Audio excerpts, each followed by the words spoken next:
पाकिस्तान में हम इंटरनल जो पॉलिटिकल सिचुएशन है उसी के ऊपर बात करेंगे और नेशनल डायलॉग कमेटी जो है उसने भी आज मुख्तलिफ लीडर्स के साथ बैठ के डिस्कशन की है कि हमें बातचीत के ज़रिए मुफाहमत का माहौल जो है उसको कैसे पैदा करना है। तो हमारा जो पैनल हमारे साथ बैठेगा तो इसी इशू को हम डिस्कस करेंगे। लेकिन आगाज़ में हमें आज वफाकी वज़ीर दिफा ख्वाजा मोहम्मद आसिफ साहब ज्वाइन कर रहे हैं और दो बुनियादी इशूज़ हैं। एक तो दुनिया की बदलती हुई फ़िज़ा है जिसमें यूएस प्रेसिडेंट ट्रंप ने वेनेजुएला के ऊपर कब्ज़ा कर चुके हैं और उसके प्रेसिडेंट को पकड़ के ले आए हैं। तेल के ऊपर वो कहते हैं 30 से 50 मिलियन बैरल हम यहाँ लाएंगे, उसके बाद देखेंगे कि उसके रेवेन्यूज़ को कैसे इस्तेमाल करना है। और ग्रीनलैंड उसके ऊपर कब्ज़े की खुलेआम वो धमकी दे रहे हैं। अब यूरोपियंस को बताना पड़ेगा कि या तो अमेरिका के बूट पॉलिश करें या अपनी बका के लिए, सलामती के लिए वो कुछ स्टैंड लें जिसकी उम्मीद ना होने के बराबर है।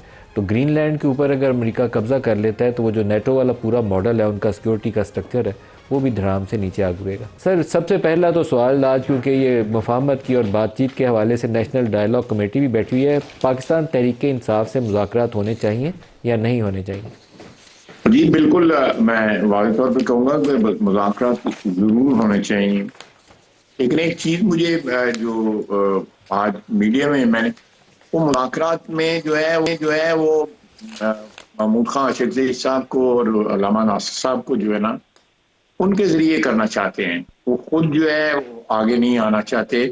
तो ये तो एक बदयांती की शहादत है ना कि कल उनके लिए बाहर निकलने का रास्ता जो है वो उनको मुयस्सर हो। ख्वाजा साहब, फिर मुज़ाकरात पीटीआई के मुंतखब लोगों के साथ या महमूद अचकज़ई के साथ?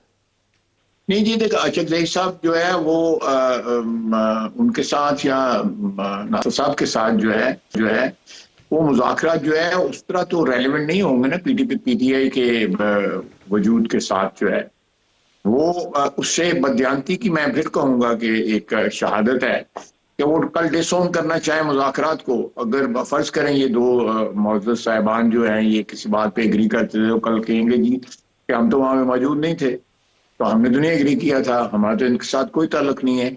और इमरान खान की ये तारीख है कि वो कभी एक बंदे को ओन कर लेता है, दूसरे दिन उसको गाली देता है, तीसरे दिन फिर ओन कर लेता है।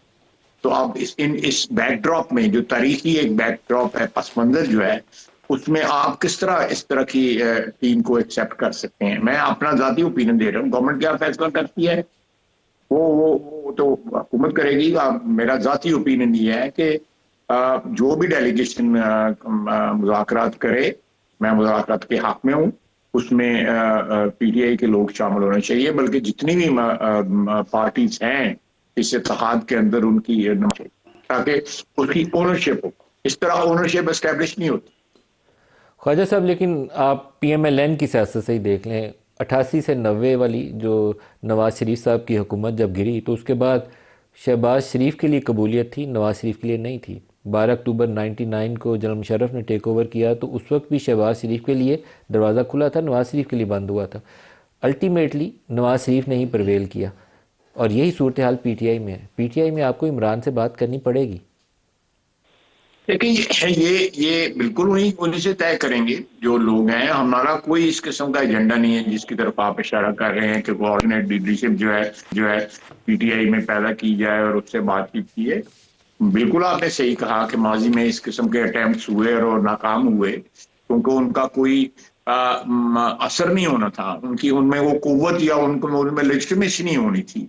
और अभी भी अगर किया जाए तो मेरा ख्याल है कि वो उस कुव्वत या जो भी आप पसंद हो मुझे या ना हो, उसमें वो पॉलिटिकल जो है ऑथेंटिसिटी नहीं होगी।